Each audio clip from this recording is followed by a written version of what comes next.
તમે બધાની જાણને જાણનારા છો, ભાષાને જાણનારા છો, એના હૃદયમાં શું હાલે છે એ પણ તમે જાણો છો, અંદરની અને બાહ્ય બધી જ સાથે સાથ વાણીને તમે જાણનારા છો.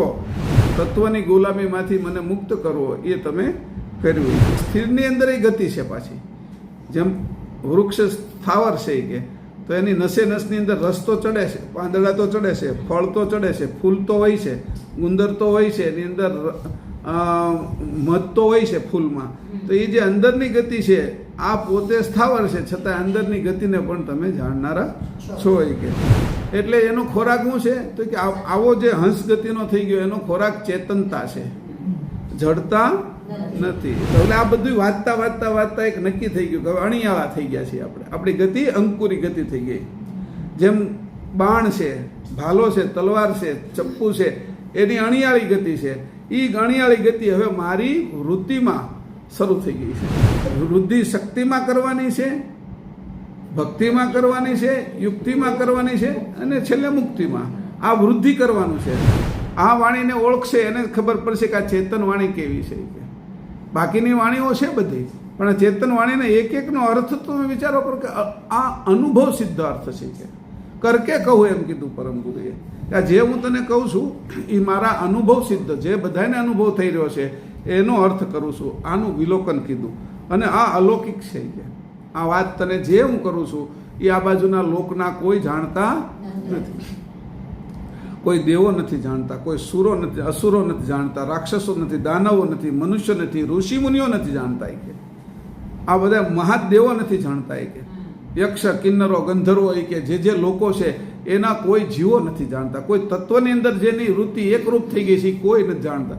જે તત્વથી પર થયા છે અને અંશે થયા છે એ અંશ ગતિનું અર્પણ કર્યું છે, એના માટે જ આ વાણી છે મારી.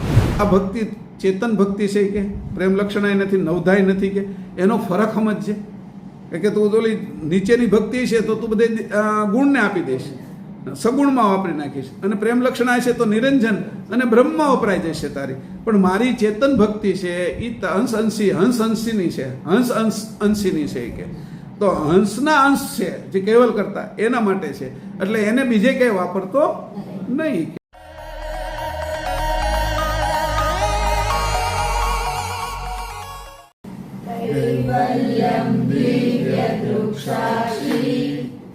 आदिकर्तारं कृपानिधे प्रणतक्लेशनाशाय अनन्ताय नमो नमः.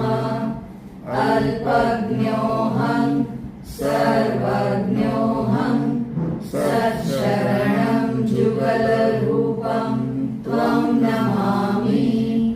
भगवान श्री करुणासागर महाराज की जय.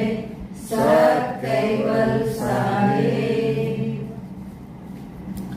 આજે તારીખ 4 જૂન 2026 ગુરુવાર સાંજે 5 કલાકે કોપર સ્ટોનની અંદર માસીના ઘરે વિશ્વ બ્રહ્મ વિદ્વાંસ મહાનિધિ ગ્રંથની ચોપાઈ 29થી શરૂ કરીએ છીએ.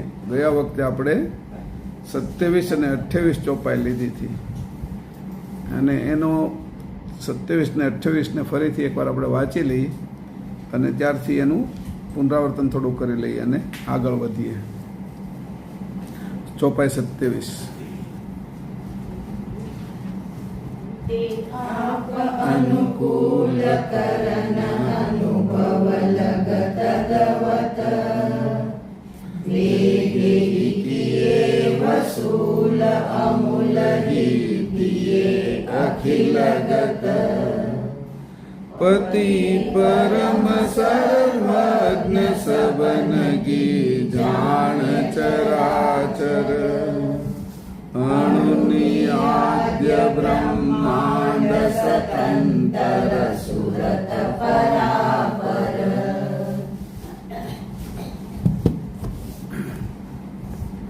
ઉતે આપ અનુકૂળ કરન અનુભવ લગ તદ્વત. કે તમે જ્યારે અમને અનુકૂળ થઈ ગયા. અનુકૂળ ક્યારે થયા કે મેં જ્યારે તમને સર્વસ્વ અર્પણ કરી દીધું, કે હંસ ગતિ અર્પણ કરી એટલે તમે મને અર્પણ થઈ ગયા, એટલે તમે મને હંસ ગતિ આપી દીધી.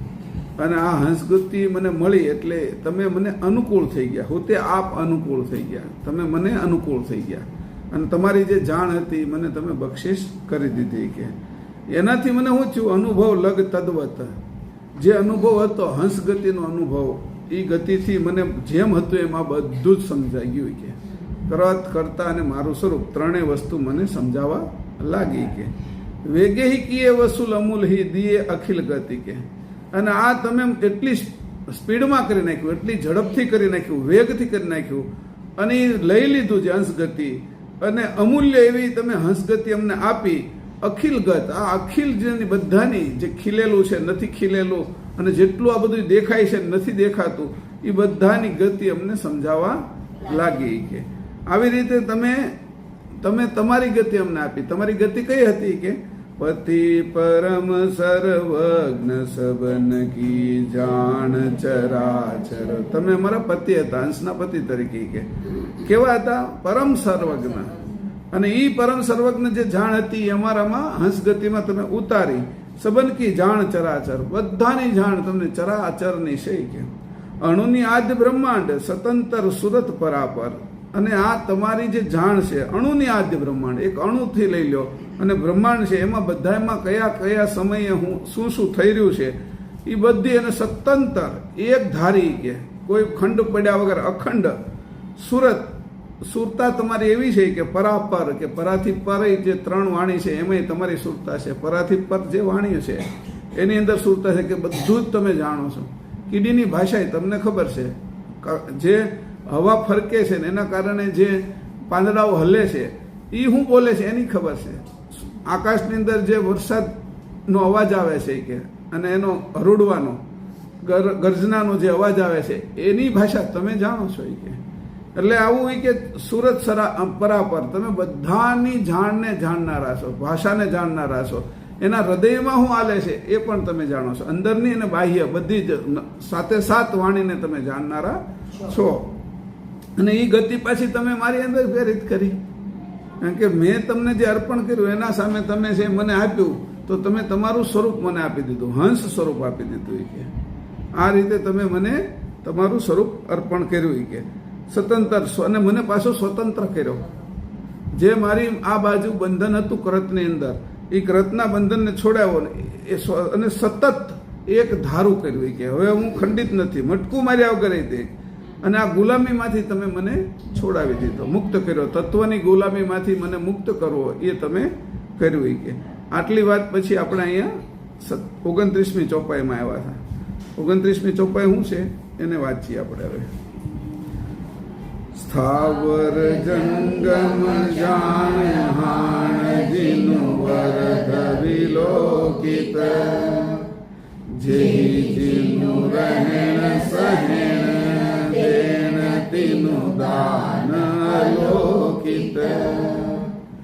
સ્થાવર જંગમ છાણ હાણ જીનું વરદ વિલોકિત, જેહી જીનું રહેણ સહેણ દેણ તીનું દાન અલોકિત. આ રીતે સ્થાવર જંગમ છાણ તમે શું કર્યું કે તમે બંનેને જાણો છો. સ્થાવર શું છે, જંગમ શું છે એને જાણનારા છો કે છાણ એને છૂટું પાડ્યું, એને તમે અલગ કર્યું, તારવી લીધું, છણાવટ કરી.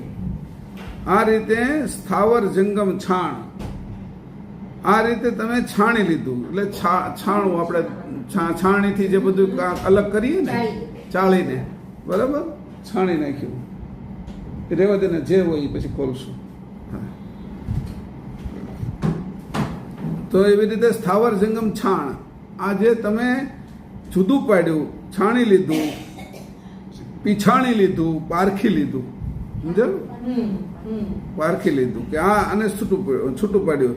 તો કઈ સ્થાવર એટલે અચર અને જંગમ એટલે ચર, જે ગતિ કરનારા છે એ, અને જે સ્થિર છે, અને સ્થિરની અંદર એ ગતિ છે પાછી. જેમ વૃક્ષ સ્થાવર છે કે તો એની નસે નસની અંદર રસ તો ચડે છે, પાંદડા તો ચડે છે, ફળ તો ચડે છે, ફૂલ તો હોય છે, ગુંદર તો હોય છે, એની અંદર મધ તો હોય છે ફૂલમાં. તો એ જે અંદરની ગતિ છે આ પોતે સ્થાવર છે છતાં અંદરની ગતિને પણ તમે જાણનારા છો એ કે. એટલે ચર અચર બે સ્થાવર જંગમ એને છાણી જુદું પાડી લીધું. અને જુદું પાડતા શું થયું કે જે મને નુકસાન કરે હાણ જેનું વરદ વિલોકિત. હાણ એટલે નુકસાન કરનારું, ખોટ કરનારું, એને તમે એક બાજુ કરીને ઓછું કરતા ગયા અને છેલ્લે એ નુકસાનને ઘટાડી અને વરદ જે નફો છે, જે ફાયદો છે એનો વધારો કર્યો. કેમાં? ચેતનતામાં વધારો કરવો, અજાણને દૂર કરી અને જાણમાં વધારો કરવો, સુજાણ કરવી. એનું નામ આણનો નાશ કર્યો, આણથી ઓછું કર્યું અને વરદથી તમે વધારી દીધું. હાણથી કયું ઓછું કર્યું? કે જે જડતા હતી એને ઓછી કરી અને વરદથી જે ચૈતન્યતા હતી એની વૃદ્ધિ કરી. પછી એને પાછું વિલોક્યું, એનું વિલોકન કર્યું, એનું અવલોકન કર્યું કે ભાઈ આ જે જાણ સત્ય જાણ છે ને, નકર જે મને કહેવામાં આવ્યું કે ભાઈ આ ભગવાન સાચા છે ને આનું જે પૂજા કરે ને આ જ મંત્ર સાચો છે, તો એ સત્ય છે કે નહીં એમ નહીં, ઓલાએ કીધું એટલે મેં માની લીધું. પણ વિલોકન કર્યું, પોતે પછી સમજ્યા, એનો વિવેક કર્યો. કે આટલું બધું કર્યું ત્યારે બે વસ્તુમાંથી બેને છૂટી પાડી. કઈ? તો કે ચેતન અને અચેતન જળ. બરાબર. હવે જે અચેતન છે એનો હાણ કરી, એનો નાશ કર્યો, નુકસાન, એનું ભલે નુકસાન જાય કે, પણ જે ચેતન છે એનું કોઈ પણ નુકસાન ન જવું જોઈએ, એમાં વૃદ્ધિ થવી જોઈએ. જાગૃતિમાં વૃદ્ધિ અને જે અજાગૃતિની અંદર નુકસાન કરવાનું છે. કે ક્યાં કરવાનું છે? અજાગૃતિમાં. અને ફાયદો ક્યાં કરવાનો છે? જાગૃતિમાં. એટલે આ રીતે બેને જુદું પાડ્યું. આ રીતે એને જ્યારે જોયું કે આ કઈ રીતે કરવામાં આવ્યું, આનાથી શું થાય, એમ આવું કરો તો શું થાય? વૃદ્ધિ કયા કયા પક્ષમાં કરી તમે? એમ તો કે બે પક્ષ છે. એક સ્થાવર સ્થૂળ પક્ષ છે, એમાં વૃદ્ધિ થાય. સંપત્તિની વૃદ્ધિ કરીએ કે આપણે મકાન વધારીએ કે ગાડી વધારીએ કે આપણે ચપ્પલ ઘરેણા એવું વધારીએ કે, તો એ સ્થૂળમાં વૃદ્ધિ કરી. સમજમાં વધારો કર્યો, એ સૂક્ષ્મ વૃદ્ધિ કરી.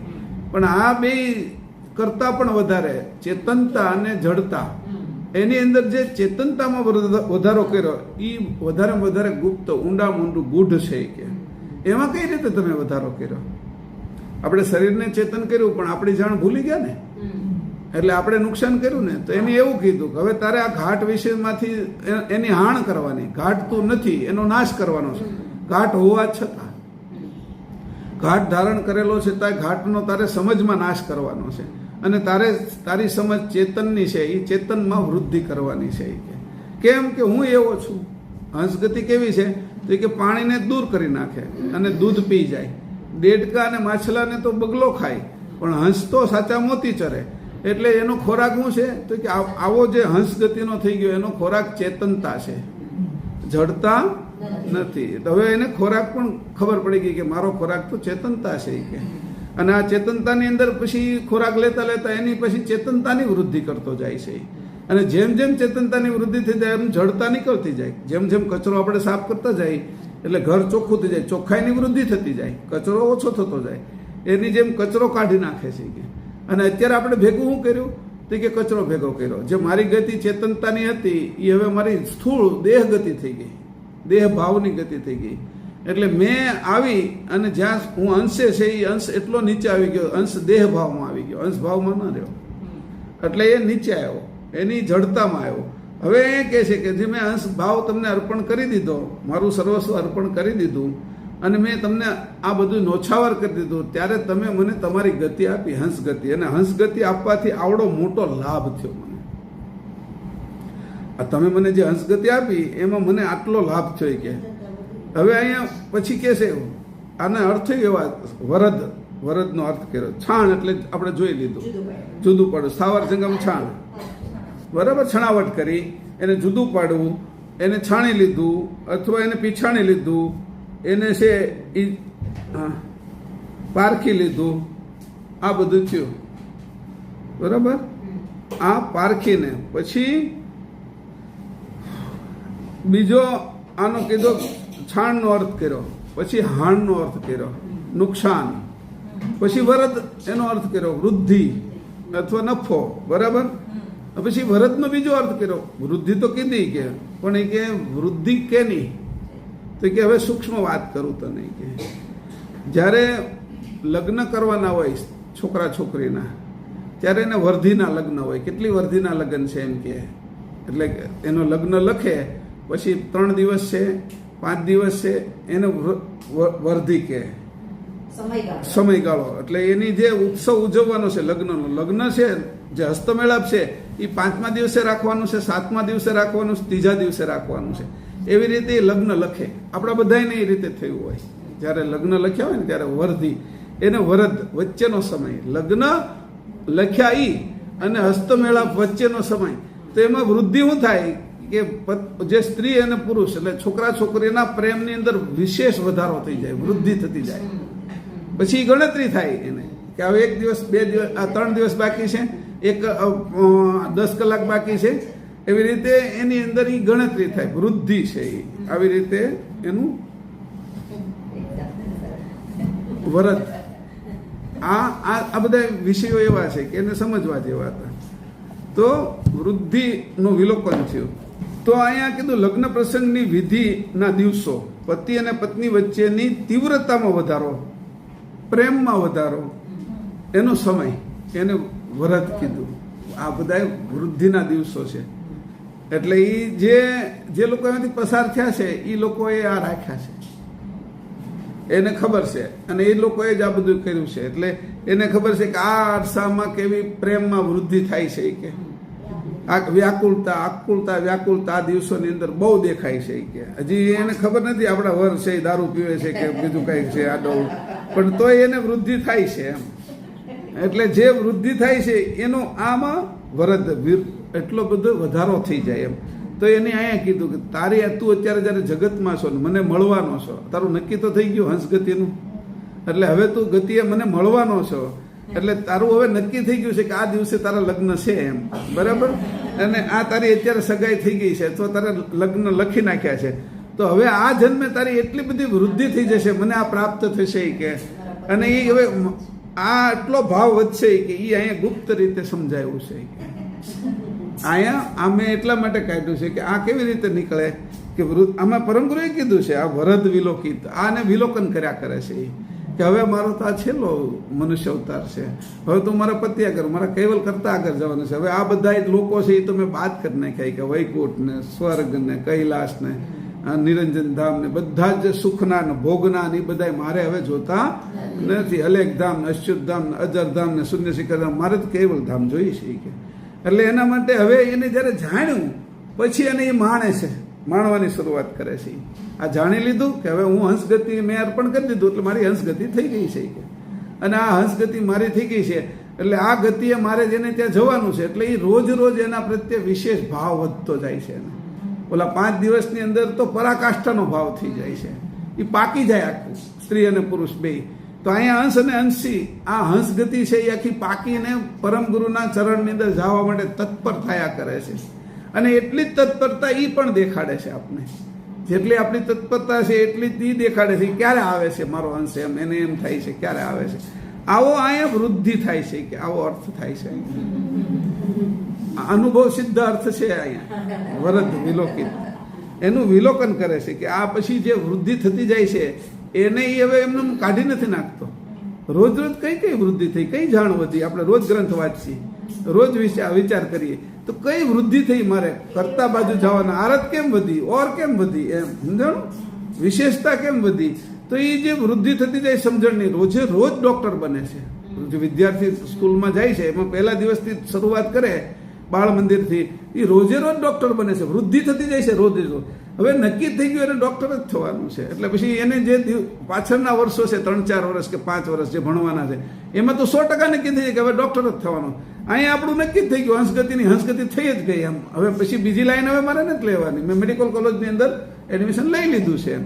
તો અહીંયા આપણું ફાઇનલ થઈ ગયું છે કે હવે અમે મેડિકલ. તો હવે વૃદ્ધિ શું થાય છે સમજણની અંદર, એની અંદર ઉત્સાહની અંદર, એની અંદર આરતમાં આ બધી વૃદ્ધિ થવા લાગી. એની સુરતા હવે બીજી ક્યાંય જતી નથી. એટલે આ બધું વાંચતા એક નક્કી થઈ ગયું કે હવે અણિયાળા થઈ ગયા છીએ આપણે. આપણી ગતિ અંકુરી ગતિ થઈ ગઈ. જેમ બાણ છે, ભાલો છે, તલવાર છે, ચપ્પુ છે, એની અણિયાળી ગતિ છે. એ અણિયાળી ગતિ હવે મારી વૃત્તિમાં શરૂ થઈ ગઈ છે. હવે ક્યાં જાય છું? તો એક જ હવે મારું સ્થાન છે, હવે બીજું કાંઈ દેખાતું નથી. પહેલા એના બાપા હારે વહીવટ કરતી હતી, ભાઈ હારે વહીવટ કરતી હતી, આ બાજુ ઓલો છોકરો એની મા હારે વહીવટ કરતો હતો, એના પિતા હારે વહીવટ કરતો હતો, એના ભાઈ બેન એની હારે વહીવટ કરતો હતો. એ મનમાં હવે એકત્રિત વહીવટ થઈ ગયો. એ જે વેચાઈ ગયેલો વહીવટ હતો 5 ઇન્દ્રિયો વચ્ચે, પંચ ઇન્દ્રિય છે, આ પંચ જ્ઞાનેન્દ્રિય, પંચ કર્મેન્દ્રિય, એની અંદર જે વેચાઈ ગયેલો હતો તરત જ પ્રત્યાહાર થઈ ગયું. આમાં યોગની જરૂરિયાત નથી, કેન્દ્રીભૂત થઈ ગયું. એટલે જે વૃદ્ધિનો સમય છે, વરદનો જે સમય છે, એમાં એને 10 ઇન્દ્રિયો કેન્દ્રિત થઈ જાય છે. જે ઇન્દ્રિય એક જગ્યાએ કેન્દ્રિત થઈ જાય છે. હવે એ ઘરમાં કામ કરે છે, છોકરો છે કે છોકરી, એ બધું, પણ એના મનની અંદર હવે બીજું કંઈ દેખાતું નથી. ઓલાને એનો વર દેખાય છે ને ઓલી એને ઘરવાળી દેખાય છે, એની વહુ દેખાય છે. કારણ કે રોજ રોજ વૃદ્ધિ થઈને અણીવાળી થઈ જાય છે. આ વાત જે હકીકતો છે એની વાત કરું છું. તો કે કેમ થયું? 10 ઇન્દ્રિયો હવે બીજું કાંઈ ઝંખના કરતી નથી. ખાવું પડે છે, પીવું પડે છે, એ બધું હવે ઉપર છલ્લું લાગે છે ઘરમાં તે. કારણ કે હવે એ બેયને ખાવું ભાવતું નથી. આ બાજુ છે એ બધા સંબંધો હોય તે પછી એમ જ રાખે છે બધાએ. જે પહેલા સંબંધ હતો એનો, આ જ્યારે લગ્ન લખાઈને આવ્યા પછી સંબંધ માતા પિતા ભાઈ બેન એના મનમાંથી ઓછો થતો જાય છે, એની હાણ થતી જાય છે, એનો નાશ થતો જાય છે, એની ખોટ વર્તાવા મળે છે. અને આ બાજુ વૃદ્ધિ થતી જાય છે. કારણ કે એકલો એક પતિ છે અને આ બાજુ આખું ઘર છે, તો આ કેટલી વૃદ્ધિ થાય? તો કે આને છોડતા એને વાર ન લાગે એટલી વૃદ્ધિ થાય ને એની. કારણ કે આખું ઘર એને નાનપણથી સાથે હતું. જન્મ ત્યારથી 20-22 વર્ષની ઉંમર થઈ ત્યાં સુધી તો આખા ઘરની સાથે એટલો પ્રેમ હતો કે આને છોડતા સામે એટલો વિશેષ પ્રેમ એને વૃદ્ધિ કરે તો આને છોડતા એને વાંધો ન આવે. તો એ રોવે ખરા જાય ત્યારે, પણ હવે રોવાનું એવું છે કે હવે હું જાઉં છું એમ, એ રોવાનું છે. હવે એવું રોવાનું નથી કે તમને હું છોડી દઉં છું એટલે મને દુઃખ છે એમ. હવે એની અંદર એ જે રોવાની અંદર જે આનંદ છુપાયેલો છે ને એને છુપાવીને રોવે છે, છુપાવીને રોવે છે. અને આને ખબર છે બધી જ વાતો છે એ બે બાજુ હરખી થઈ જાય છે. એમ અહીંયા કહે છે કે જે પતિવ્રતા ધર્મ અંશી સાથે કરવાનો હતો એ આ હંસ ગતિએ શરૂ કરી દીધો. આ વિશેષ છે આની અંદર કે જે ઘટના ઘટવાની છે મારી અંશી સાથેની, એ અત્યારે મને એટલી બધી તીવ્રતાથી વધી રહી છે અને આ ગુપ્ત ભાવ છે એ કોઈને દેખાતો નથી. એમાંથી પસાર થયા છે એટલે બધા મલકે છે, જે એમાંથી નીકળ્યા છે એમાં. એની બેનપણીઓના લગ્ન થયા હોય તો એ મલકે છે, આ બાજુ છોકરાના લગ્ન થયા હોય તો એ મલકે છે, પણ કોઈ વ્યક્ત નથી કરી શકતું. જે અંશો ત્યાં પહોંચ્યા છે એ બધા જાણી ગયા છે કે આ અંશો હવે અહીંયા આવવાના છે એમ, એ બધા મલકે છે, પણ એ બહાર નથી દેખાતો. એટલે આ કહે છે પ્રગટ નથી દેખાતો એવો ગુપ્ત ભાવ વધે છે કે. એટલે આ ચેતન ભાવમાં વધારો થઈ રહ્યો છે, એનો જડતાનો ભાવ અત્યારે ઘટી રહ્યો છે, એ નીકળી રહ્યો છે, એની હાનિ થઈ રહી છે, એની ખોટ હવે છે, એનું નુકસાન કરવાનું જ છે કે. નકર એ ક્યાંથી પકડે? પૃથ્વી ઉપરથી જે ઉપગ્રહોને ઉપર જવાનું છે એને પૃથ્વીને છોડવા માટે એની હાનિ કરવી પડે છે એના મનમાં, તો એ ઉપગ્રહ છે એ આકાશમાં જઈ શકે છે, એની સાથે પ્રીત કરી શકે છે અને ત્યાં રહી શકે છે. નકર રહી શકતો નથી. અને યારે પ્રીત થઈ ગઈ તો પાછો પડે ત્યાંથી મૂકી દીધા પછી. તો એવી રીતે પડે નહીં એવી પ્રીત કરે છે. એનું નામ વરદ વિલોકિત છે. આનું વિલોકન કર્યું, વરદનું આપણે વિલોકન કર્યું. તો વરદ શું છે એનું અવલોકન કર્યું અત્યારે. તો કે આવું આ થયું કે. હવે અહીંયા કેટલી મસ્ત વાત કરી. હે કેવલ કરતા ભવસાગરના જે સ્થિર અને અસ્થિર જીવો છે તેમનું ઘણી જ સૂક્ષ્મ દ્રષ્ટિએ અવલોકન કરીને કોઈ પણ જીવને દુઃખ ન થાય એવી રીતે એને જેનામાં જેટલું સમાઈ શકે અને તે સહન કરી પચાવી શકે તેવું અને તેટલું જ દાન હું તેમને આપના અલૌકિક અને વર્ણાતીત અનેરા દિવ્ય જ્ઞાનનું કરીશ કે. આ પરમ ગુરુ કહે છે. પણ અહીંયા આપણો જ વિષય થઈ ગયો છે, બરાબર? અહીંયા આપણો જ વિષય છે સ્થાવર જંગમ છાણ. અહીંયા જેને આપણે જે હાલે છે એ ક્રમમાં હાલે છે, ત્યાંથી લીધા હાલે છે કે છા. આ બધું ક્યાંથી શરૂ કર્યું કે જ્યારથી અંશે આપી દીધું હંસગતિ અને હંસગતિ પ્રાપ્ત થઈ ત્યારથી શરૂ થયું. આગળ હોતી શરૂ જ હતું, એ ક્રમમાં હાલે છે કે. હવે તારે એ કે એની સાથે એકતા આવી રીતે થઈ રહી છે કે.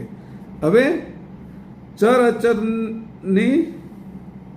અચરને છાણી પીછાણી પારખીને ખોટ એટલે જડતા તરફ લઈ જનાર હતી તેનું નિવારણ કરીને સુજાણમાં વૃદ્ધિ થશે અને તેનાથી સુજાણમાં વૃદ્ધિ થશે અને તેનાથી સુજાણ પરખ દ્વારા કેવી રીતે રહેવું અને સહેવું તે અલૌકિક દાન પ્રાપ્ત થાય છે. હવે એ પાછું અહીંયા તો એક સહની કરવાનું ને 5 દી કેમ જાય કે. એટલે અહીંયા રહેવું કેમ? હવે તો પિયર છે ને કે પિયરમાં હવે 5 દી કાઢવા કેમ? એ એક સહેવું પડે છે કે, સહન કરવું પડે છે કે અહીંયા. હવે આ સંસારમાં આટલું જાણી ગયા પછી આ સંસારમાં કેમ રહેવું? જે સંતોને જે પોતાને આવી સ્થિતિ થઈ હોય એને બહુ તકલીફ પડે. રામકૃષ્ણ પરમહંસની હાલત એવી જ હતી, બીજા જે સંતો હોય થઈ ગયા હોય તો મીરાની હાલત એવી જ હતી. અહીં રહેવું કેમ અને આ બધાને સહેવા કેમ? આ બાજુને એના પતિ છે, એની જેઠાણી છે, દેરાણી છે, એનો જે સમાજ છે, એને મીરાએ કેવી રીતે સહન કરવા? તો એ બધું નરસિંહ મહેતા હોય તો નરસિંહ મહેતા એ ભલે સગુણની ભક્તિ કરતા હતા, તો નરસિંહ મહેતાને તે સહન તો કરવું જ પડ્યું. એના ભાઈનું, બીજા કુટુંબનું, એના પરિવારનું, નાગરી નાતનું.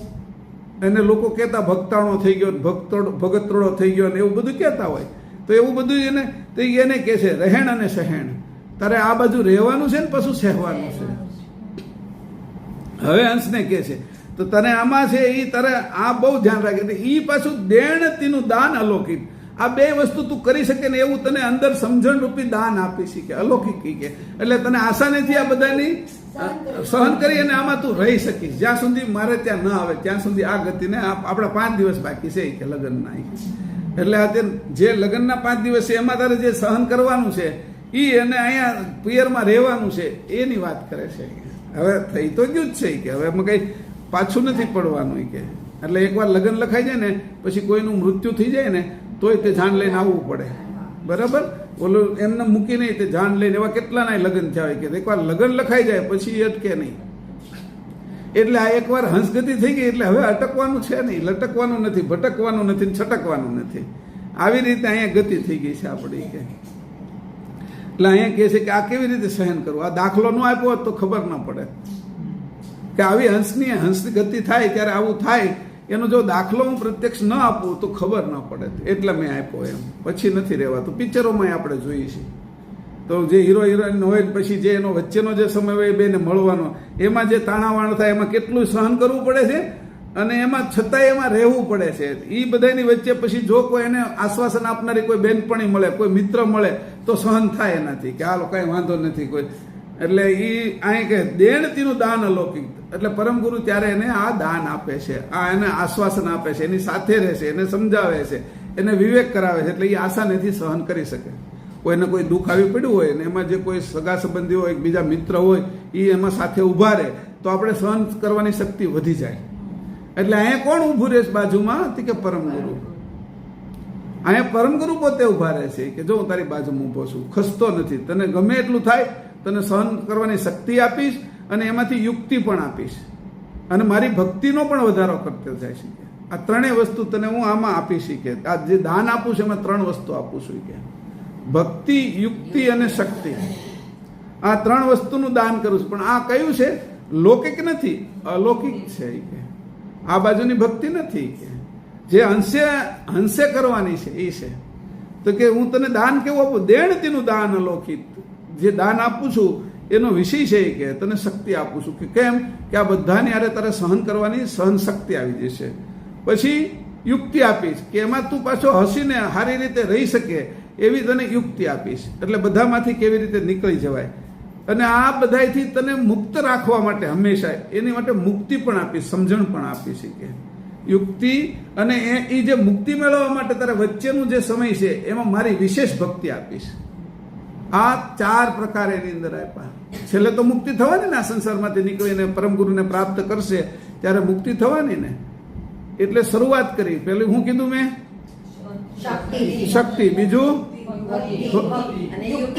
યુક્તિ, ભક્તિ અને પછી મુક્તિ. એનો ક્રમ લઈ લીધો.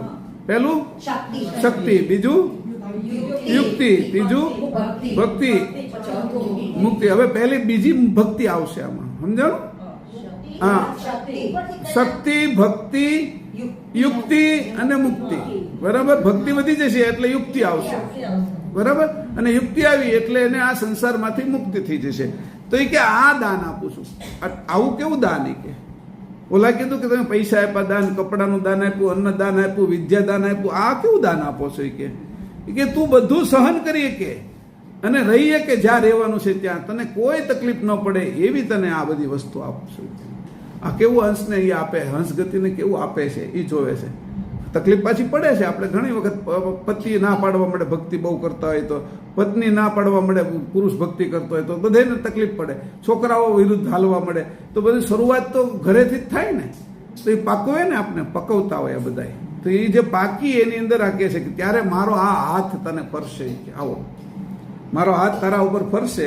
એ અલૌકિક હાથ છે કે લૌકિક નથી, પંચભૂતનો નથી કે આ જાણ વાળો છે કે આવી વાત એને કરે છે કે જો મારી આ હવે વૃદ્ધિ જે કરવાની છે એ વિષય તમને ખબર પડી ગયો, બરાબર. એટલે વૃદ્ધિ શક્તિમાં કરવાની છે, ભક્તિમાં કરવાની છે, યુક્તિમાં કરવાની છે અને છેલ્લે મુક્તિમાં. આ વૃદ્ધિ કરવાનું છે. હવે એના વિરુદ્ધનું જે છે એમાં નાશ કરવાનો છે, એને નુકસાન કરવાનું છે, બરાબર. જે નિર્બળતા છે એને દૂર કરવાની, એટલે એનો નાશ કર, નિર્બળતાનો નાશ, બરાબર. પછી જે ભક્તિ નથી એટલે અભક્તિ, જેને આપણે કહીએ ભક્તિ નહીં એવો વિભાગ, એનો નાશ કરવાનો છે. અને યુક્તિ નથી એટલે જે કહેવાય ને જડતા છે એનો નાશ કરવાનો છે. અને બંધન છે એનો નાશ કરવાનો છે, એટલે મુક્તિ. આવા અલૌકિક વસ્તુ હું તને આપું છું, એમાં વધારો કરવાનો છે, આ બાજુ તારે એને ઘટાડો કરવાનો, છેલ્લે એનો નાશ કરવાનો છે.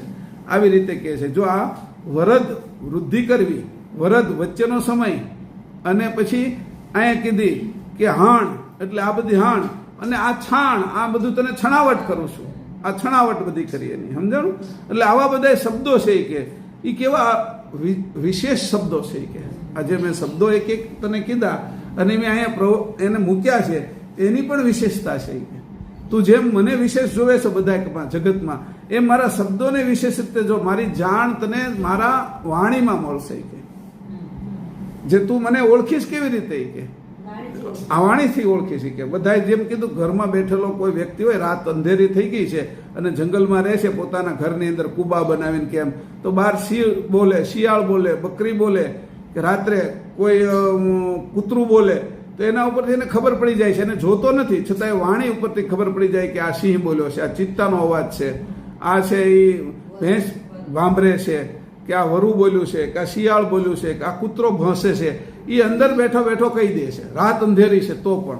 એટલે આ કળિયુગ રૂપી રાત છે અને અંધેરા આવા પંચભૂતની અંદર આપણે પડેલા છીએ. પણ પરમગુરુની વાણીને જો છાણી લઈએ, પારખી લઈએ, ઓળખી લઈએ, તો આપણને તરત ખબર પડી જાય કે આ વાણીથી જ મને કાઢી નાખવાના છે બહાર. આ વાણી રૂપી દોરડું નાખ્યું છે એની, અને વાણી રૂપી પાણી નાખ્યું છે કે આપણે આગ લાગે, ત્રિવિધ તાપ લાગે, આપણે આધિ વ્યાધિ ને ઉપાધિ, આધ્યાત્મિક, આધિ ભૌતિક, આધિ દૈવિક, આ 6 પ્રકારના જે ઉપપરિતાપ અને તાપ, એનાથી પાણીથી આવું મસ્ત પાણી નાખશે વાણી રૂપી કે એનાથી આપણે ઠરતા જઈશું અને શાંતિ મળશે આપણને. જેમ તાપમાં બહુ તપેલા હોય અને આવીને ઠંડા પાણીએ સ્નાન કરીએ તો મજા આવે, ઠંડુ પાણી પીએ તો આનંદ થઈ જાય, તૃપ્તિ થાય છે. એમ મારી વાણીથી તને તૃપ્ત કરી દેશે કે આવી વાણી છે. આ વાણીને ઓળખશે એને ખબર પડશે કે આ ચેતન વાણી કેવી છે.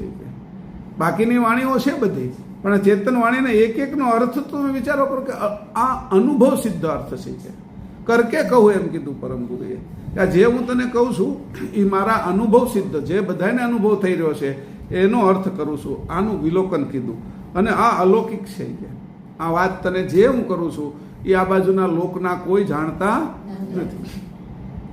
કોઈ દેવો નથી જાણતા, કોઈ સુરો નથી, અસુરો નથી જાણતા, રાક્ષસો નથી, દાનવો નથી, મનુષ્ય નથી, ઋષિ મુનિઓ નથી જાણતા કે આ બધા મહાદેવો નથી જાણતા કે યક્ષ, કિન્નરો, ગંધર્વો કે જે લોકો છે એના કોઈ જીવો નથી જાણતા. કોઈ તત્વની અંદર જેની વૃત્તિ એકરૂપ થઈ ગઈ છે એ કોઈ નથી જાણતા. જે તત્વથી પર થયા છે અને અંશે થયા છે એ અંશ ગતિનું અર્પણ કર્યું છે, એના માટે જ આ વાણી છે મારી. આટલી દિવ્ય વાણી એ જ સમજી શકશે કે બીજા કોઈના ભાગમાં આ વાણી સમજવાનો કોઈ ક્લાસ નથી કે એ સમજી જ નહીં શકે અમારી વાતથી કે એવી આ દિવ્ય વાણી તારા માટે મેં ઉચ્ચાર કર્યો. પરમગુરુ આવી વાણી ઉચ્ચારે છે. પરમગુરુ પ્રત્યેની પ્રીત વધે છે. અહીંયા આમાંય હોતી પ્રીતનો વધારો થાય, આમાંય વૃદ્ધિ થાય છે. કે આટલી બધી ઝીણવટ ભરી એક એક શબ્દની તમે વાણી કીધી. આમને વાંચી જાત આપણે ચોપાય તો એની અંદર આ અર્થો ન ખબર પડે. તો આપને દેવા હું માગો છો, તમે વૃદ્ધિ કરવા હું માગો છો, તમે હું દાન આપો છો અમને? તમે જડતાને કાઢી અને ચૈતન્યતાનું દાન કઈ રીતે આપો છો? તો કે શક્તિ, ભક્તિ, યુક્તિ અને મુક્તિથી. અને આ દાન છે એ કેવું છે કે આ બાજુ તને સહન કરવાનું, રહેવાનું અને સહન કરવાની બધી જ વસ્તુ પૂરી પાડશે. આવું હું તને આ દાન આપું છું કે અને આ કોને આપું છું કે તું મારો થઈ ગયો છો હંસ ગતિનો. આ હંસ ગતિને આપું છું કે આ બધી જે કીધું દેહભાવવાળા, જીવભાવવાળા, આત્મભાવવાળા, પરમાત્મા ભાવવાળા, બ્રહ્મભાવવાળા એ નહીં લઈ શકે. અંશે થયો તોય નહીં લઈ શકે. એનું અંશનું અર્પણ કરશે પછી આ હું આપીશ કે પછી આ એને વાત સમજાશે મારી, અને આનાથી એને બધી જ વસ્તુ તૃપ્ત થઈ જશે કે કશું બાકી રહેશે નહીં, અને વૃદ્ધિ થશે કે મારા પ્રત્યે, અને એને પોતાના સ્વરૂપમાં ચેતનતામાં વધારો થશે, જડતામાંથી ઓછો થતો જશે. આટલું મહાન વસ્તુ કે હું આપવા માટે તને આવ્યો છું. હવે તે કેવું શરૂ કર્યું, એને અર્પણ કર્યા પછી આપણે આપે છે હું, એ જોવા જેવી વસ્તુ છે. આપણે હું એને આપ્યું તો કે ભંગાર, એને હું આપ્યું આપણે કે હવે એનું કહી શકું નહીં કે એને હોનું આપ્યું, હોનાના ઘરેણા બનાવીને આપ્યું, કહી ના શકું કે આ દાન એની મને આપ્યું છે જે એ હું નથી કહી શકતો કે મેં એને જે આપ્યું છે એ તો કચરો આપ્યો, હંસગતિ આપીને એની મને હંસગતિ આપી છે. અને કઈ રીતે આપી કે એની એવી સરસ રીતે આપી છે કે એની મને ખબર ન પડી કે આ ગતિ મને આપી દીધી, સહજ ભાવે આપી દીધી, એકદમ આપી દીધી કે એવું નહીં, મને ખબર ન પડી. આ પ્રેમ ભાવે આપી છે, મને પ્રીત ભાવે આપી છે, સ્નેહ ભાવે આપી છે, આ મને એવા ભાવે આપી છે કે મારી આગળ તરત એનું સ્થિરતા આવી ગઈ છે અને હું એમાં સ્થિર થયો. આવો અનસ્થિર થઈ ગયો છે. એને હવે સંસારમાં કોણ પકડી શકે? કયા દેવમાં એ રોકાય? કઈ વિભૂતિ એને હવે જોઈ? કઈ ઐશ્વર્યતાની હવે એને પડી છે? કારણ કે હવે પોતાના સ્વરૂપને જાણી ગયો છે. ઐશ્વર્ય તો બધી જડ છે કે ઐશ્વર્યતા, વિભૂતિ એ બધી જડ છે કે એ તો ચેતનથી ચેતન થયેલી છે. એટલે ચેતન એને ચેતન કરે છે ત્યારે એ ઉપયોગમાં આવે છે. પેન તો જડ છે કે એને લેખક અથવા કવિ વાપરે છે ત્યારે એની અંદરથી એનું જાણ ઉતરે છે, કવિતા થાય છે, લેખ પાઠ બને છે, નવલકથા તૈયાર થાય છે, કથાઓ બને છે, રામાયણ મહાભારત બને છે. પણ વાહે ચેતન જોઈએ છે. આ ચેતન ગતિ હું તને આપું છું કે જડતામાંથી કાઢી નહીં કે આ બધી જ વિભૂતિઓ, આ બધા જ ધામો એ જડ છે કે તત્વના છે કે એ તત્વના ધામમાંથી તને ઉગારી લઉં છું. એટલે તારી હવે કોઈ જગ્યાએ પ્રીત રહેશે નહીં કે બધેથી ઉગાર્યો. મામાનું ઘરે હવે ગમતું નથી, કાકાનું ઘરે હવે ગમતું નથી, ફુવાનું ઘરે હવે ગમતું નથી, બનેવીનું ઘરે હવે ગમતું નથી, પોતાનું ઘરે હવે ગમતું નથી. કારણ કે હવે 5 દિવસ જ બાકી રહ્યા છે લગ્નને. આ વૃદ્ધિ થઈ રહી છે કે હવે 5 જ દિવસ બાકી રહ્યા છે કે તો હવે બધું જે ગમતું હતું પહેલા જે રોજ જતા હતા એને હવે એને પડી જ નથી. હવે ઓલા ઘરે ક્યારેય ગયા નથી. પહેલા તો લગ્ન કરતા તો ઘર નહોતા જોતા બેયનું. આ જૂના સમયની વાત કરું છું. પછી જોવા મળ્યા તો એ પહેલા લગ્ન પહેલા તો ઘર જોયું ન હોય. જે ઘર નથી જોયું એમાં એને પ્રીત થઈ જાય. અદ્રશ્યમાં પ્રીત. દ્રશ્ય હોય એવું તો મામા કાકા બધાનું ઘર જોયું હતું એની, એમાં દ્રશ્ય ઉપરથી એની પ્રીતિ હટી જાય છે, એમાં અપ્રીત થઈ જાય છે.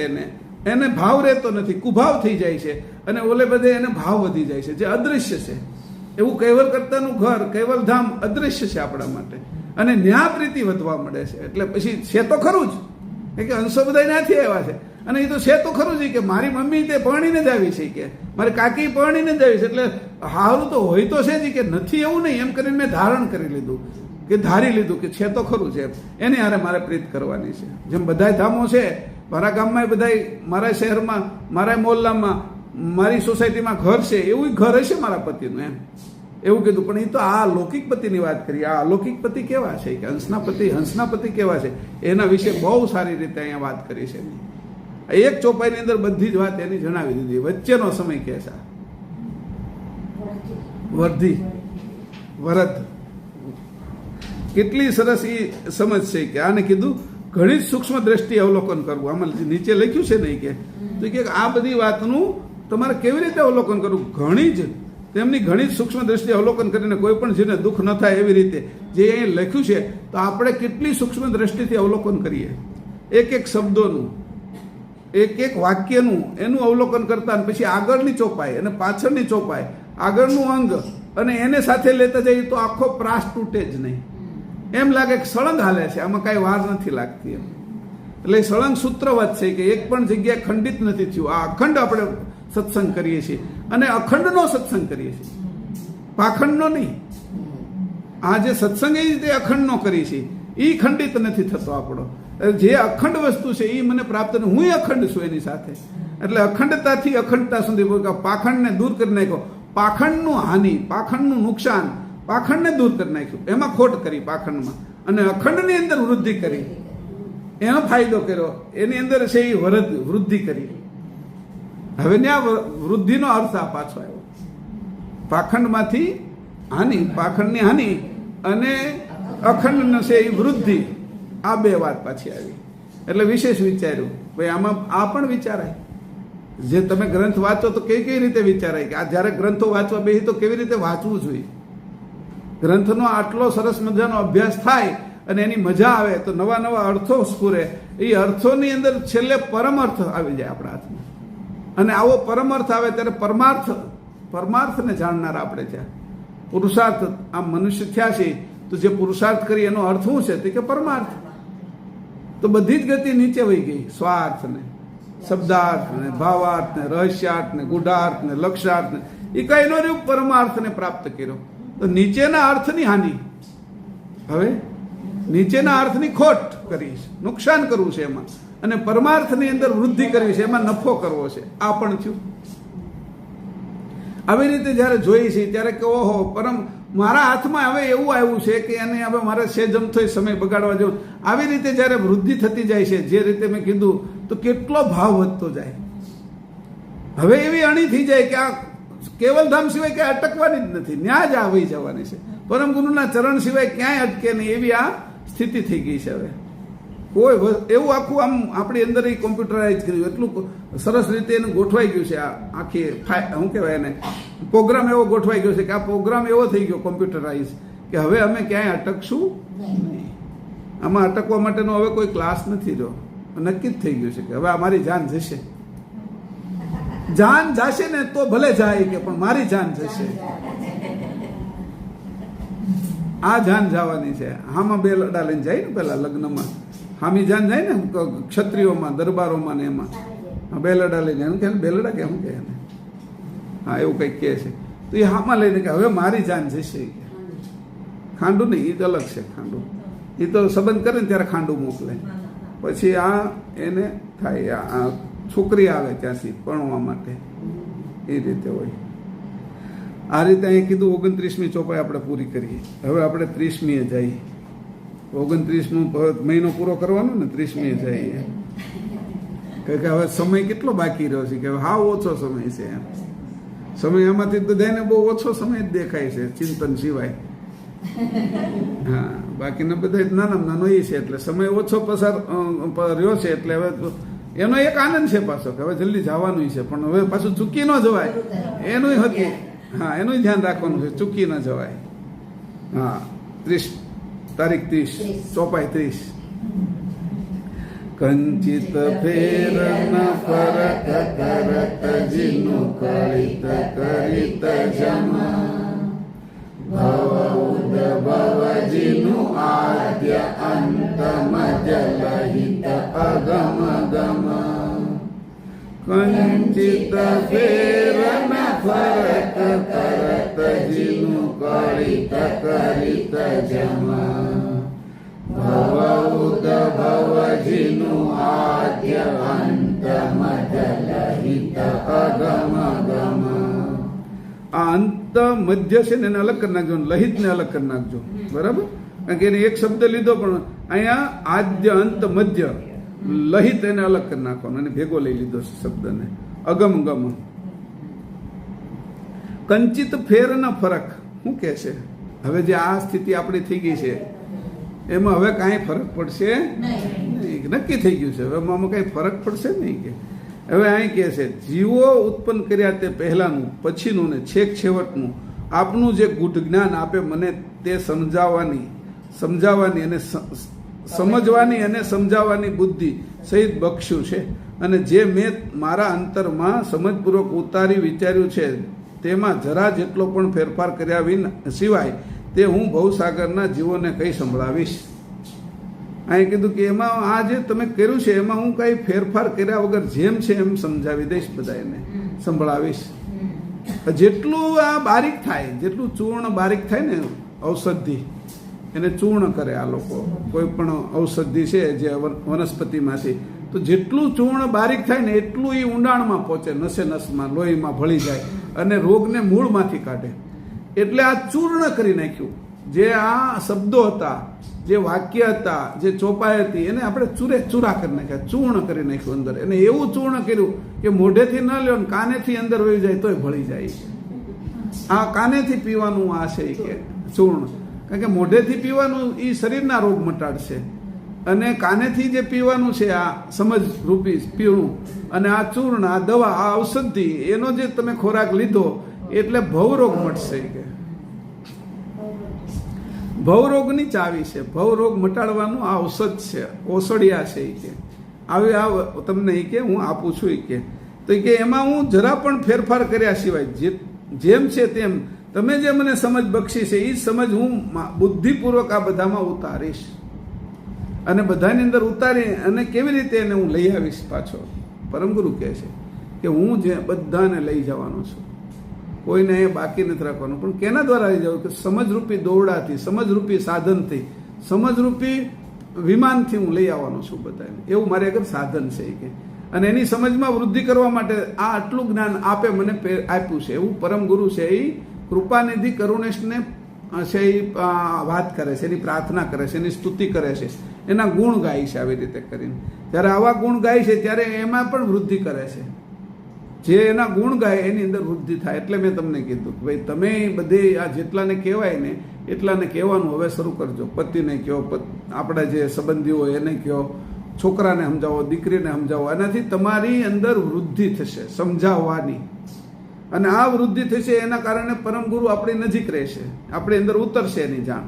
એટલે ખબર પડવા મળશે કે જ્યારે તમારી વાત બધે પછી પહેલાં શરૂઆતમાં વિરોધ કરશે, તત્વના સ્વભાવવાળા બધા વિરોધ કરશે, પછી ધીરે ધીરે વિરોધની અંદર એક જગ્યા પડશે. એ જે જગ્યા પડશે ને એ પછી મોટું થતું જશે.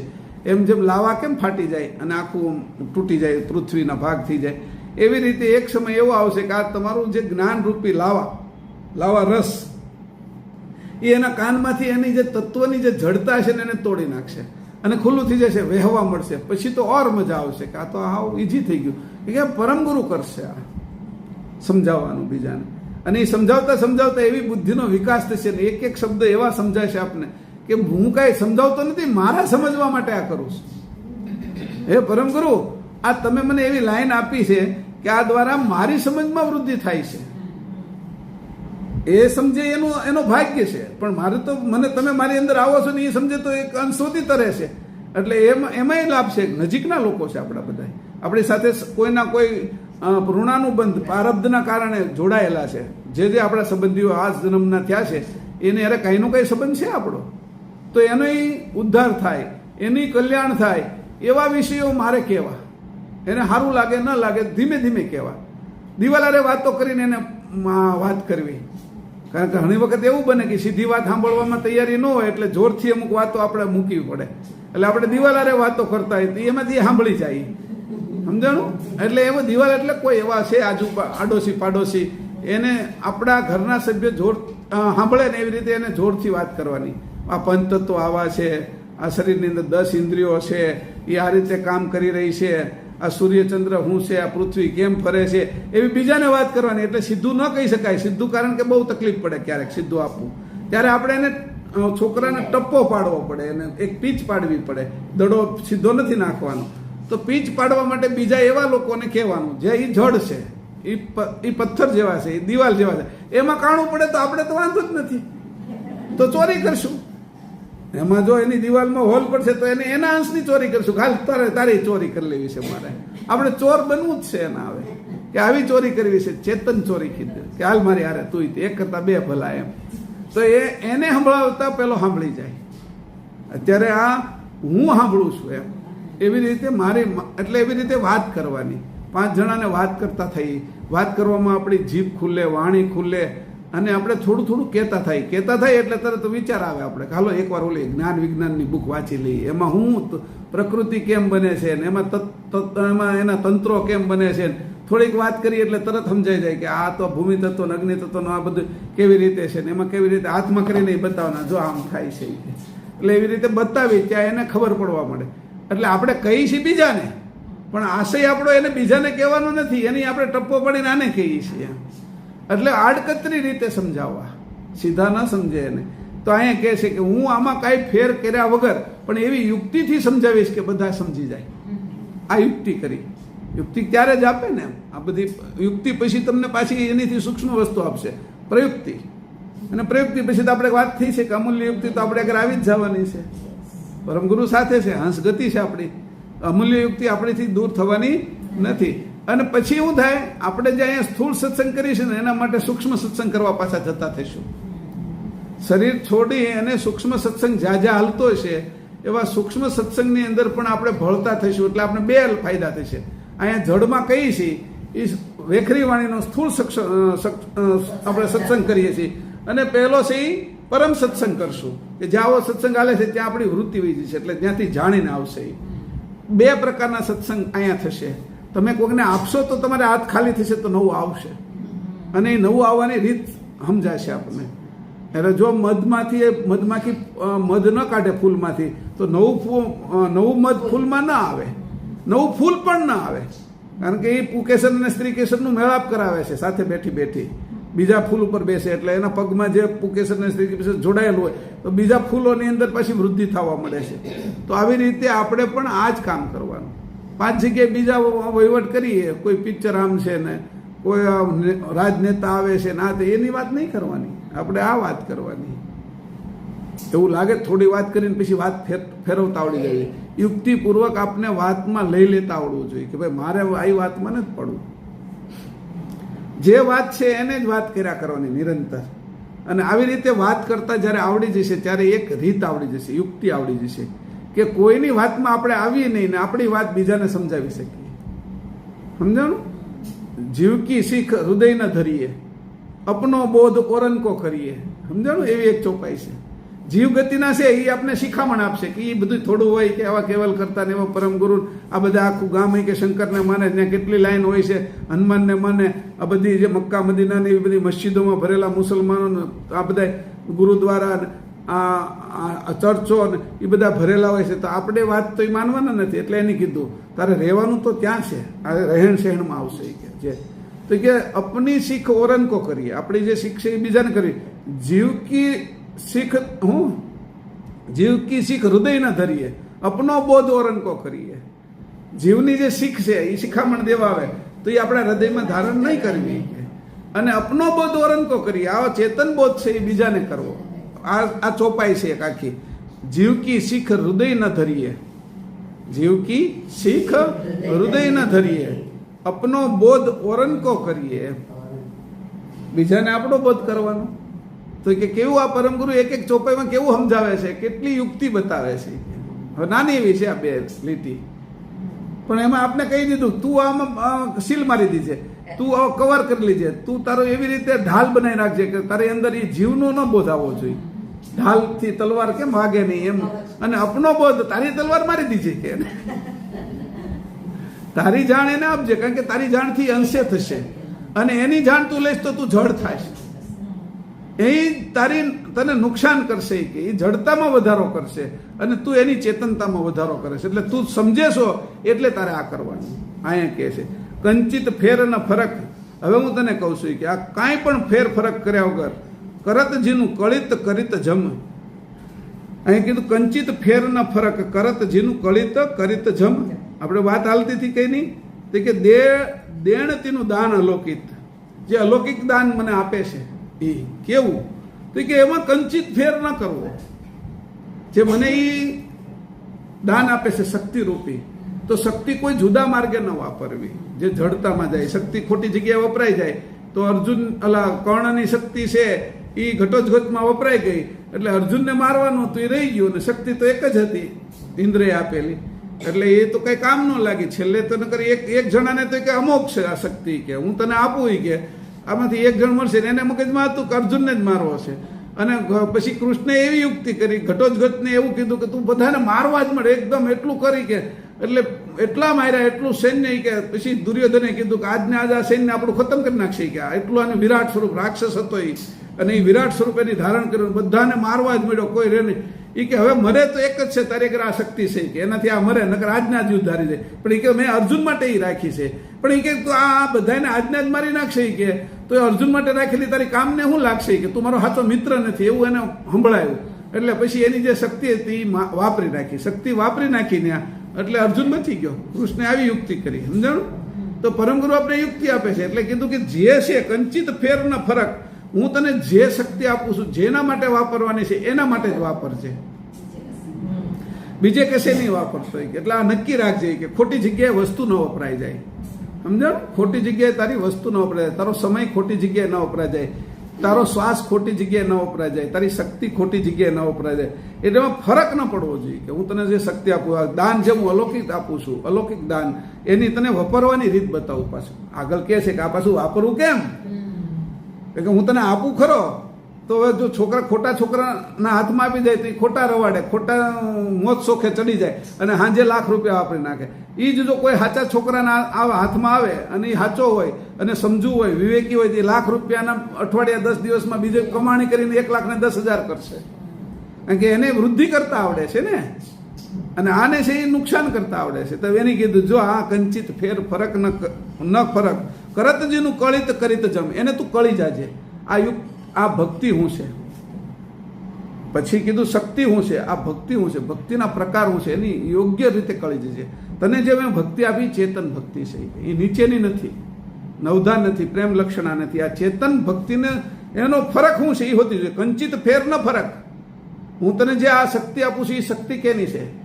તો કે આ શક્તિ છે એ આસક્તિ વાળી નથી, આ શક્તિ છે એ આદ્ય શક્તિ વાળી નથી, આ શક્તિ મારી પોતાની ચેતન શક્તિ છે. કે એ શક્તિ છે એને તારે બીજે ક્યાંય વાપરવી નહીં. એટલે ફેર ફરક એ આ બીજીની વચ્ચે અને આ મારી શક્તિ વચ્ચે શું ફરક છે એ જોઈ લીજે. કે એટલે તું એને વાપરવાની ખબર પડશે. પછી કે હું તને જે ભક્તિ આપું છું એમાં બીજી ભક્તિ કરે છે બધા, એમાં શું ફરક છે એને પણ તું જાણી જજે.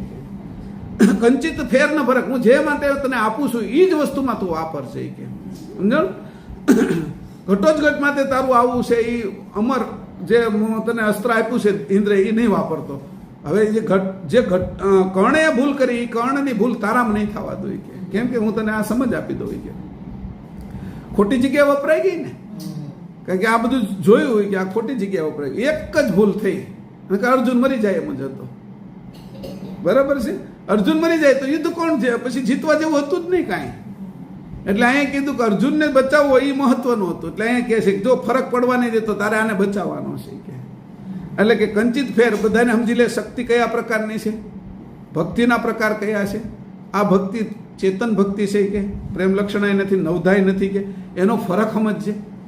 કે તું ઓલી નીચેની ભક્તિ છે તો તું બધે ગુણને આપી દઈશ, સગુણમાં વાપરી નાખીશ, અને પ્રેમ લક્ષણાય છે તો નિરંજન અને બ્રહ્મમાં વપરાઈ જશે તારી. પણ મારી ચેતન ભક્તિ છે એ હંસ અંશીની છે, હંસ અંશીની છે. કે તો હંસના અંશ છે જે કેવલ કરતા એના માટે છે. એટલે એને બીજે ક્યાંય વાપરતો નહીં. કે આનું કહી દીધું એટલે તને એ ધ્યાનમાં રહે. પછી યુક્તિ આપી છે ને, તો હું તને જે યુક્તિ આપું છું એ મારી અમૂલ્ય યુક્તિ છે. કે બધી સંસારમાં છે એ યુક્તિ છે અને બ્રહ્મમાં છે એ પ્રયુક્તિ છે. અને આ હંસે જે કરવાની છે અંશ માટે, કેવલ કરતા માટે, એ અમૂલ્ય યુક્તિ છે. એને ફરકથી સમજ છે. આ ચાંદી છે, આ સોનું છે, આ 24 કેરેટ છે, આ 22 કેરેટ છે, આ 18 કેરેટ છે, આ 12 કેરેટ છે, સોનામાંય ભાગ છે. કે એમ તારે 24 કેરેટ જ લેવાનું છે. કે એની અંદર કોઈ હલકું લેવાનું નથી, જેના પૂરેપૂરી કિંમત આવે. તું વેચવા જતો હોય છે. કે નકર ઓલામાં તો બાદ થાય. તું જો 12 કેરેટ લે તો જે હાલતો હોય 1.5 લાખનો ભાવ તને 75,000 જ મળે. કે કિંમત ઓછી થઈ જાય. કે એની એમ તને કહું છું કે મારી જે એનો ફરક કરજે. કે પછી આ રીતે તું શક્તિનો, ભક્તિનો, યુક્તિનો એનો ફરક કરજે અને મુક્તિનો ફરક કરજે. કે આ જે મુક્તિ છે એ સાલોક્ય, સારૂપ્ય, સાયુજ્ય અને સામીપ્ય એ નથી. કે બરાબર? એટલે આ ગુણની મુક્તિ નથી, આ જીવન મુક્ત નથી, આ વિદેહ અવસ્થા નથી, સમજાણું? આ નિર્વાણ નથી. કે આ ચેતન અંશની મુક્તિ છે. એનો પણ ફરક રાખજે. કે આ બધી વાતનો ફરક કરજે. કે તને એનો વિવેક શીખવાડું છું. અને આ ફરક કરતા આવડશે તો તને બરાબર છાણતા આવડી ગયું એમ કહી શકીએ. જે આપણે આગળની ચોપામાં કીધું હતું, સ્થાવર જંગમ છાણ. આ છાણતા તને બરાબર આવડી ગયું, તને બરાબર એસોટ કરતા આવડી ગયું, તને બરાબર પરખતા આવડી ગયું. પારખીને તું હવે લેશો. કે પરખ દ્રષ્ટિ થઈ ગઈ તારી. કે તો અહીંયા આવું શીખવાડે છે આપણને કે એવો એક ચોપાઈના અર્થો છે. કંચિત ફેર ન ફરક કરત જેનું કળિત કરીત જમ, એને કળી જજે, એને ઓળખી જજે, એને અને જે પ્રમાણે છે એ જ પ્રમાણે કરજે. કરીત જમ, જેના માટે મેં જે કર્યું.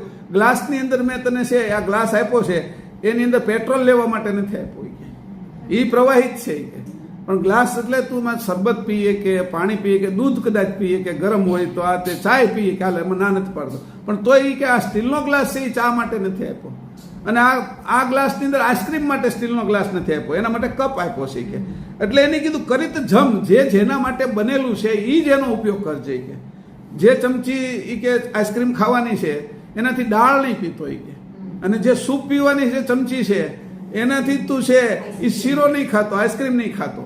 એને જે જેના માટે બન્યું છે એ એટલે કીધું કે બરાબર ધ્યાન રાખજે કે છાણ કે. એટલે આવી રીતે તું જો છાણી લઈશ કે પરખી લઈશ એટલે તારી કોઈ હાણ નહીં થાય કે નાશ નહીં થાય, નુકસાન નહીં થાય. અને નુકસાનનો બધો જ વિષય તારો પૂર્ણ થઈ જશે કે. અને જ્યાં તારે નફો કરવાનો છે, જ્યારે તારે કંઈક કમાવાનું છે એ જગ્યા ઉપર તારું કેન્દ્રિત થઈ જશે કે. અમે કેવી વાત કરે છે, કંચિત ફેર ન ફરક કરત જેનું કળિત કરીત જમ. એવું કળી જજે આ દરેક વાત નહીં કે. મેં તને 4 વસ્તુ આપી છે દાનમાં. આ દાન એવું છે કે તને રહેતા અહીંયા સંસારમાં રહેણી અને કરણી, રહેણી અને સહેણી, સહતાય આવડી જશે, બધું કરતા આવડી જશે અને રહેતા આવડી જશે. એવું 4 વસ્તુ આપી. દેણતીનું દાન અલૌકિક, આવું અલૌકિક દાન આપ્યું, લૌકિક નથી આપ્યું. એને તું ઓળખી લે. કંચિત ફેર ન ફરક, એમાં ફરક નહીં પડવા દેતો એ કે. કરત જેનું કળિત કરીત જમ, જે પ્રમાણે મેં તને આપ્યું છે એ જ પ્રમાણે એને ઓળખી એમાં ફરક કરી. જે ફરક પાડવાનો છે એ કે આ કરતા આ કેવું છે એ ફરક પાડજે, પણ મેં તને કીધું છે જે જેના માટે વાપરવાનું છે એમાં ફરક નહીં પાડતો. ઓળખવામાં ફરક કરજે કે આ મારી જે ચેતન મુક્તિ છે એ કેવી છે, તો કે આ ચતુર્ધા મુક્તિથી ઉપર છે, જીવન મુક્તિથી, વિદેહ અવસ્થાથી પણ ઉપર છે કે, સમાધિથી પણ ઉપર છે, નિર્વાણથી પણ ઉપર છે. એનો ફરક કરજે કે. પછી પાછો ફરક નહીં પડવા દેતો, એમાં જ વાપરજે. ફરકને 2 રીતે લીધા. શક્તિ છે એ કેવી છે, તો કે શક્તિના એ પ્રકાર આપ્યા કે ભાઈ આ બાજુની આ શક્તિ ઉત્પન્ન કરે એવી માયાવી શક્તિ નથી, આદ્ય શક્તિની શક્તિ નથી. બ્રહ્મની અંદર જે અવ્યક્ત નટડી રૂપ ધારણ કર્યું છે કે યોગ માયા, એ શક્તિ નથી. ઈશ્વરની ઈચ્છા થઈને જે શક્તિ છે એ પણ આ શક્તિ નથી. હું તને જે શક્તિ કહું છું એ મારી પોતાની અવ્યક્ત શક્તિ છે કે, અને એ ચેતન શક્તિ છે. એ શક્તિને તું ઓળખજે. એમાં ફેર પછી ફેર કર્યા પછી એના માટે જ વાપરજે, હંસ માટે જ, હંસ માટે વાપરજે. અને એમાં ફરક નહીં પડવા દેતો. પહેલા ફરક કરજે કે આમાં આમાં શું ફરક છે, પછી જેમાં વાપરવાનું છે એમાં ફરક નહીં પડવા દેતો કે. એને એવી રીતે એ જ જગ્યાએ વાપરજે કે. અર્જુનની ઉપર જ આ ઘા કરજે કે, એમાં નહીં ફરક પડવા દેતો. એને ઓળખી લીજે કે આ બીજા કોઈ આગળ આ શક્તિ નથી. જે મને ઇન્દ્રિય આપેલી એટલી મોટી અમોઘ શક્તિ છે એ મારી એકની આગળ છે, એને ઓળખી લીજે એટલે જેવી તેવી જગ્યાએ વપરાય નહીં. એટલે એ ફરક છે બીજા બધા આગળ છે એમાં. આ મારી આગળ બહુ ઊંચી વસ્તુ છે કે એ તારે ઓળખી લેવી, પારખી લેવી, પારખી એને છાણ અને પીછાણ કરી લેવી. આ રીતે કરતા એનો ફરક સમજી લેવો, અને ફરક સમજ્યા પછી અર્જુન માટે જ વાપરવાની, બીજે કોઈ ફરકમાં વાપરવાની નથી. એ તારે ઓળખી લેવું. કરત જેનું કળિત કરીત જમ, એને કળી જજે, ઓળખી જજે. નિરંતર એકદમ આમ ઓલો પાણી કળો હોય, ધરતીની અંદર જે પાણી છે ને એને ઓળખી જાય. ધરતીની અંદર પાણી હોય, એને ઉપર ખાટલો મૂકે, આમ અવાજ સાંભળે ત્યાં ઓળખી જાય કે આ જગ્યાએ પાણી છે ને અહીંયા નથી. ધરતીની અંદર એને કેમ દેખાતું છે, તો કે આ રીતે કળી જ છે કે. કળવું એટલે નથી દેખાતું એને વિંધવું. સમજાણું? એ કેવી રીતે કે લક્ષ્મણે છે એ મેઘરાજને વિંધી નાખ્યો, પેલા ઇન્દ્રજીતને. તો ઇન્દ્રજીત છે એ અદ્રશ્ય હતો, અને બાણ આવતા થાય એમાં મૂર્છિત થઈ ગયા કે ક્યાં એને મારવો હોય કે. એ તો અદ્રશ્ય થઈને આકાશમાંથી બાણ વર્ષા કરે છે, મને દેખાતો નથી. પછી જ્યારે એની બાજુમાં વિભીષણ આવ્યા અને વિભીષણે કીધું કે જે બાણ આવે છે ને એ એક બાણ એક જગ્યાએથી એક બાણ નથી છોડતો, એ અનેક બાણ છોડે છે. એટલે પહેલું બાણ આવે છે ને એ જ બાણ ઉપર તમારે એની સામે જવા દેવાનું, એટલે એ ત્યાં જ ઊભો છે ત્યારે, એટલે એ મરી જશે કે. અને એ રીતે જ્યારે અદૃશ્યમાં તીર મારવાનું છે, અદૃશ્યમાં તીર મારીને એને મારવાનું છે, તો અહીંયા કીધું કે આ વાત અહીંયા કરી છે. કળિત એટલે કળી જવું, અદૃશ્ય હોય એને કળી જવું. દ્રશ્યને તો બધા ઓળખે. તો કે આ જે હું તને જે કહું છું એનું કોઈ રૂપ નથી, શક્તિનું કોઈ રૂપ નથી, ભક્તિનું કોઈ, યુક્તિનું કોઈ, અને મુક્તિનું આમ જુઓ તો કોઈ રૂપ નથી દેખાતું, પણ તોય તારે ઓળખી લેવાનું છે. અદૃશ્યમાં પહેલા એ શબ્દવેદી બાણ માર્યું દશરથ રાજાએ, અને એને એમ લાગ્યું કે હરણિયું કોઈ પાણી પીવે છે. એની તો વ્યક્તિને જોયા નથી, પણ શબ્દને પેલો મંત્ર બોલી અને જ્યાં શબ્દ થાય છે ત્યાં બાણ માર્યું, એટલે એની તરત તે પેલો ઘડો પડી ગયો અને શ્રવણ મરી ગયો. તો એ શબ્દવેદી બાણ. તો કે જે દેખાતું નથી મારવાનું એને કહેવાય કળિત. આ કળિતનો અર્થ મેં કર્યો. અદૃશ્યને વિંધવાનું. દ્રશ્યને તો વિંધે જ બધાય. બેઠી ચકલી હોય એની આંખ તો વિંધી એકાય, આકાશમાં જે ઉડે છે એને વીંધવું હોય તો બહુ અઘરું પડે. એની અંદર છે આ એને લક્ષ્ય કહેવાય, અને પેલાને છે ઈ મેં કીધું તો એકવાર તાક. હા, જે પક્ષી ઉડે છે એને વીંધવું હોય તો તાક જોઈએ. બેઠું પક્ષીમાં તો લક્ષ્ય છે, લક્ષ્ય લગાવી દીધું, પછી ઓલું તો ગણિત કરવાનું કેટલી સ્પીડે જાય છે, એ આ દિશામાં જાય છે, અને એ મારું બાણ એટલી સ્પીડે જાય ને એ બે ભેગા થાય ત્યારે વિંધાઈ જવું જોઈએ, એને તાક કહેવાય. પણ હવે તાકથી ઉપર જવાનું છે કે પક્ષી તને દેખાતું નથી, એ પક્ષી ઉડે છે એને વિંધવાનું છે, એને કળિત કીધું છે. બરાબર, એનીથી ઉપરનું કીધું. લક્ષ્ય, તાક અને કળિત. કળી જવું કે ઓળખી જવું, જે નથી દેખાતું એને વિંધવું. આ વાત ધ્યાન રાખવાનું. લક્ષ્ય એટલે જે બેઠેલું છે, દૂર છે, એને વિંધવું. અને આંખ દેખાતી હતી અર્જુનને તો કે બીજું બધાને પાંદડા દેખાતા હતા, કોઈને કેરી દેખાતી હતી, કોઈને ડાળી દેખાતી હતી, અર્જુનને ખાલી પક્ષીની આંખ દેખાતી હતી, એને લક્ષ્ય કહેવાય. અને એ જે ફરતી વીંધતો હતો, ફરતી જે એની માછલી ફરતી હતી પાણીમાં જોઈ અને તાજવા ઉપર વીંધવાનું હતું, એ જે વીંધ્યું એને લક્ષ્યવેદ કીધો. તો એને લક્ષ્યવેદ એને કહેવાય તાક. અને એ માછલી હજી દેખાતી નથી, પાણી નથી, એમને વીંધવાનું છે, એને કહેવાય કળી. આ આટલું બધું કળનારો છે કે તારે મારી વાત જો સમજવી હોય તો બધાથી ઉપરની છે, આ વાતને કળી જાવી, તારે ઓળખી જવું. કળિત, આને કીધું કળિત. એટલે કેટલા વિષયો તમારી સામે સ્પષ્ટ કરું છું ઉદાહરણ આપીને, એટલે તમને સ્પષ્ટતા રહે એટલા માટે આ બધું તમને કહું છું. કે એને કીધું કે જો કંચિત ફેર ન ફરક કરત જેનું કળિત કરીત જમ, એવી રીતે કળી જાય છે. જે પ્રમાણે કરવાનું છે એમાંથી છે જમતું આડું ઓળું જવા નહીં દેતો. કે એટલી ડાબી આંખ જ વિંધવાની છે માછલીની, અને પડછાયામાં જોઈને વિંધવાની છે. પણ હવે માછલીને જ દેખાતી, એનો પડછાયો નથી દેખાતો, એમ વિંધવાની છે તારે. એ ડાબી એ જ વિંધવાની છે, એમ સમજી લીધે કે તું હંસગતિ તારી તો થઈ છે. આ હંસગતિ જ કરી શકે, આ બાકીના કોઈ ગતિવાળા આ ન કરી શકે. કે આ તારા માટે એકના માટે જ મેં આ ખુલ્લું મૂકેલું છે. કે આ રહસ્ય મેં તને અહીંયા પ્રગટ કર્યું. ભવ ઉદ્ભવ જેનું આદ અંત મધ્ય લહિત અગમગમ. આ મેં તને કીધું, જે તને અત્યારે કહું છું કે કળિત વસ્તુ હું છે. કે આ ભવ જ્યારથી ઉત્પન્ન થયો છે ત્યારથી ઉત્પત્તિ, સ્થિતિ અને નાશ થાય છે ત્યાં સુધી આ અગમ ગતિને કોઈ જાણનાર નથી. એ તને કહું છું. આ એક વિષય છે. જે ગુજરાતી આપ્યું છે બીજું છે, પણ અહીંયા હું તમને જે કહું છું, જે પ્રાસમાં આવે છે, જે આગળથી આવે છે, એને જ હું આગળ ધપાવું છું. એમાં કહે છે ભવ ઉદ્ભવ જેનું આદ.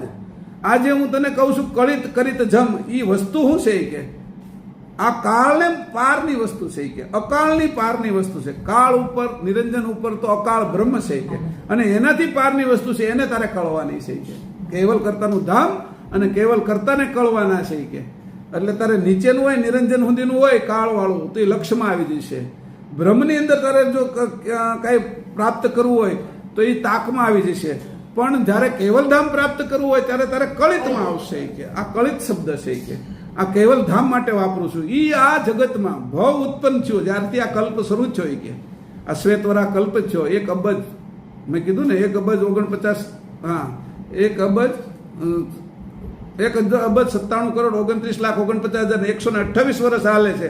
28મું વર્ષ આવે ત્યાં સુધીમાં હજી આ વાત મેં કોઈને કરી નથી. કે ભવ ઉદ્ભવ જેનું આદ્ય, અત્યાર સુધીમાં આ કલ્પ હાલે, 6ઠું મન્વંતર અત્યારે પૂરું થઈને 7મું હાલે છે. પરમ ગુરુ કલ્પમાં એકવાર આવે છે ત્યારે આ વાત લઈને આવે છે. કે અગમ અંત મધ્ય લહિત અગમગમ. આ હું તને કહું છું કે આ જ્યારથી ઉત્પન્ન થયું અત્યાર સુધી હાલે છે. આજે આનો અંત તું જો તો અહીંયા સુધી હજી કોઈ આ વાત સાંભળી નથી. હું તને કરું છું.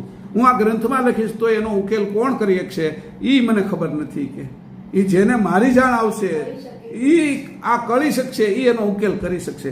બાકી ગ્રંથ વાંચવાય છે તો એમનો વાંચશે, પણ એની અંદરથી આ મૂળ મુદ્દો નહીં તારવી શકે. કે દૂધમાં ફૂલમાંથી મધ કાઢવું એ તો મધમાખીનું કામ છે. અને હોશિયાર માણસ છે એ ઘી, દૂધમાંથી ઘી કાઢે છે. પણ વનસ્પતિમાંથી ઔષધિ કાઢવી, અને આકાશમાંથી પાણી કાઢવું, અને એ નિર્મળ પાણી કાઢવું, અને જ્યાં સૂર્ય નથી ત્યાંથી પ્રકાશ કાઢવો, સૂર્ય નથી એમાંથી પ્રકાશ કાઢવો, એ કેટલો હોશિયાર હોય. કે લાકડું કે કોઈ સાધન નથી એમાંથી કાઢવો. કે તો એવી રીતે હું તને આ જે વસ્તુ કાઢી છે એ એવી અગમગમ છે કે જેને આજ સુધી કોઈ જાણી નથી. કે એ હું તને આપું છું. કે અને આ તારા ભાગ્ય છે કે તે મને જે અર્પણ કર્યું અંશવૃત્તિ, એના કારણે હું તને આ પાછું કેટલું કીધું એની પછી સ્પીડ કેટલી રાખી કે પછી કે એમ કીધું વેગે કીએ વસૂલ, આટલી બધી વેગ રાખ્યો કે વસૂલ કરવાનો, પાછું આપવાનો એટલો વેગ રાખ્યો. અમૂલ દીએ અખિલ ગતિ કે સ્પીડથી કામ કરી દીધું. કેટલી સ્પીડ છે, વેગે તે મને હંસભાવ આપ્યો અને વેગે કરીને મેં તને હંસભાવ આપ્યો અને હંસભાવ આપી અને આ વસ્તુ હું તને બક્ષિસ કરું છું કે જોઈ કે મારી આ બક્ષિસ કેવી છે, જે હું તને આપું છું હંસભાવ કેવો છે એ આપું છું કે હંસભાવ એટલે હું તમે મને આપી દીધા તો એ હું હોય કે જો આ બધું કે આ બધી કળવાની ગતિ આપી કે કળી જવાની ગતિ આપી, પરખની ગતિ આપી, આ પારખી જવાની ગતિ આપી, આ મેં તને ગતિ આપી કે આ હંસ ગતિ આપી મારી, હું જે જાણું છું એ હે હંસ તને આપ્યું. પરમ ગુરુ કહે છે કે જે તમે મને આપો છો ને એ મારે સીધે સીધું આપવું છે, એમાં કાંઈ પણ બાકી નથી રાખવું. એટલે પરમ ગુરુના રૂપમાં કેવલ જ આપે છે, સમજાણું? એટલે એ સીધે સીધું આપે છે. એટલે એમ કે છે એની અંદર કોઈ ફરક નથી, જેવું આવ્યું એવું હું અર્પણ કરું છું કે એમાં મેં મારી વૃદ્ધિ કાંઈ નથી કરી, એની અંદરથી મેં કાંઈ બાદે નથી કર્યું. આ હંસોના માટે મેં સીધે સીધું આપ્યું છે. જેવા મોતી સમુદ્રમાંથી નીકળ્યા એ જ મોતી, એમાંથી એક પણ કાઢ્યું નહીં અને એમાંથી કાંઈ પણ બાદ કર્યા વગર સીધા હંસોને આપી દીધા છે. મેં મારા માટે કશું રાખ્યું નથી. એવી તમને હું આ જે તમારો ખોરાક છે હંસોનો ખોરાક એ અત્યારે પીરસી રહ્યો છો. આવી રીતે અહીંયા એનો અર્થ સમજાવો. શ્રીમદ કરુણા સાગર ભગવાન કી જય. સત કેવલ સાહેબ.